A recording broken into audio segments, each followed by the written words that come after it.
الرحيم رب اشرح لي صدري ويسر لي امري واحلل عقدة من لساني يفقهوا قولي. اصالہ ثواب کی محفل پاک ہے اور اس محفل کو ایک ایک نہیں بلکہ دو دو نسبتیں ہیں، کیونکہ ہم ماشاءاللہ سنی ہیں، ہمارا عقیدہ اہل سنت والجماعت ہے.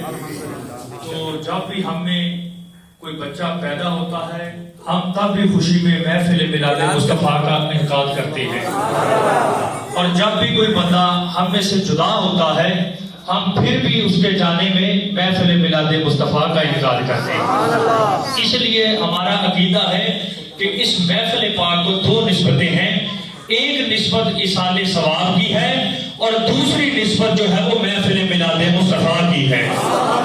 کہ اگر کوئی بندہ اس دنیا میں آئے تو اس کا آنا برکت والا بن جائے، اگر کوئی بندہ اس دنیا سے جائے تو اس کا جانا برکت والا بن جائے. دیکھیں ہم اہل سنت والجماعت ہیں اور ہمارا یہ عقیدہ ہے کہ جب بھی کوئی بندہ ہم میں سے رخصت ہو جاتا ہے، آپ سب جانتے ہیں قرآن پاک کی آیہ مبارکہ ہے کل نفس ذائقۃ الموت، کہ ہر نفس نے موت کا ذائقہ چکھنا ہے. اور یہ